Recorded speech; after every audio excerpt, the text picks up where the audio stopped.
रामपुर तिराहा गोलीकांड 2 अक्टूबर 1995। अमर शहीद स्वर्गीय सूर्य प्रकाश थपलियाल। अमर शहीद स्वर्गीय राजेश लखेड़ा।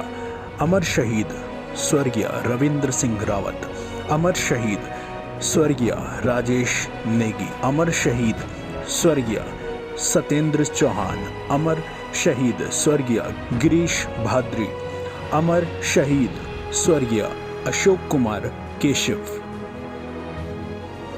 देहरादून गोलीकांड। अमर शहीद स्वर्गीय बलवंत सिंह जगवान। अमर शहीद स्वर्गीय दीपक वालिया। अमर शहीद स्वर्गीय राजेश रावत। कोटद्वार कांड। अमर शहीद स्वर्गीय राकेश देवरानी। अमर शहीद स्वर्गीय पृथ्वी सिंह बिस्ट। ये वे लोग थे और इन्हीं जैसे न जाने कितने लोग और रहे होंगे जिन्होंने उत्तराखंड के अस्तित्व के लिए, उत्तराखंड की जमीन के लिए अपने प्राण तक न्यौछावर कर दिए। लेकिन आज उत्तराखंड की जमीन में बाहरी लोग अपना बसेरा कर रहे हैं और इसीलिए आज भू कानून का मुद्दा उठ रहा है।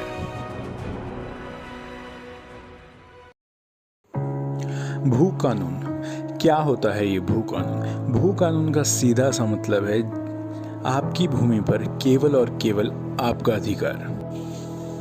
भू कानून उत्तराखंड में कब और कैसे आया, इसको समझने से पहले जानते हैं कि उत्तराखंड राज्य की स्थापना कब और क्यों हुई।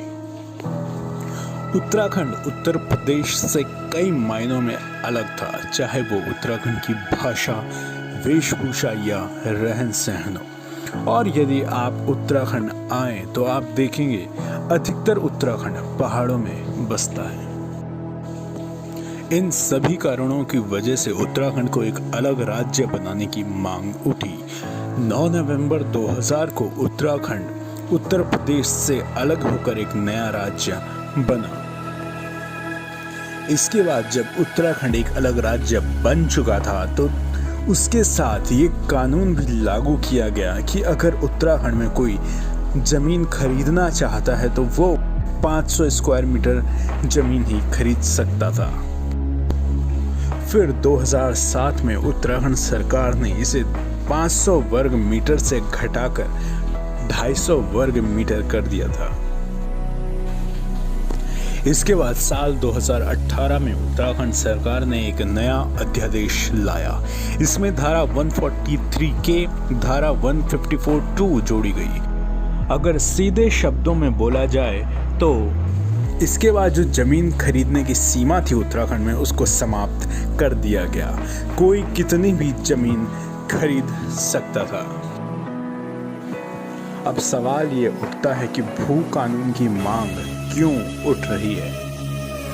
जिस संदर्भ में राज्य का गठन किया गया उसकी यथास्थिति को बरकरार रखने के लिए राज्य ने उत्तराखंड एक्ट 29 ऑफ 2003 ज़ागर एक्ट यानी कि zamindari abolition and land reform act पारित किया। सरल भाषा में बात की जाए तो यदि भू कानून को नहीं अपनाया गया तो आने वाले समय में उत्तराखंड अपनी संस्कृति को खोने लगेगा।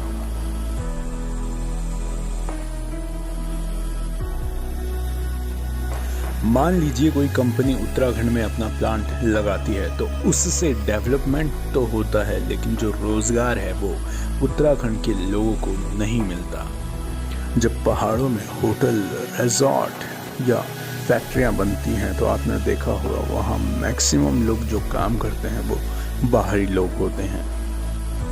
अगर कोई टूरिस्ट उत्तराखंड में आता है तो वो इन्हीं होटल्स, रिजॉर्ट्स में रुकता है, जिससे उत्तराखंड के लोगों को कोई फायदा नहीं होता।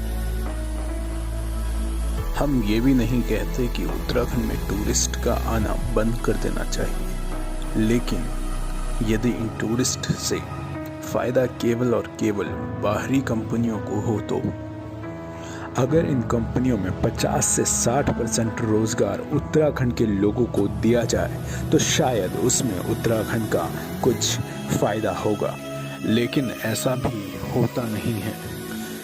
जैसा कि हम देख सकते हैं उत्तराखंड में, खासकर उत्तराखंड के पहाड़ी क्षेत्रों में काफ़ी मात्रा में पलायन हो रहा है और शायद इसके मुख्य कारण बेरोजगारी, अच्छे स्कूल कॉलेजेस ना होना और अच्छे चिकित्सालय ना होना।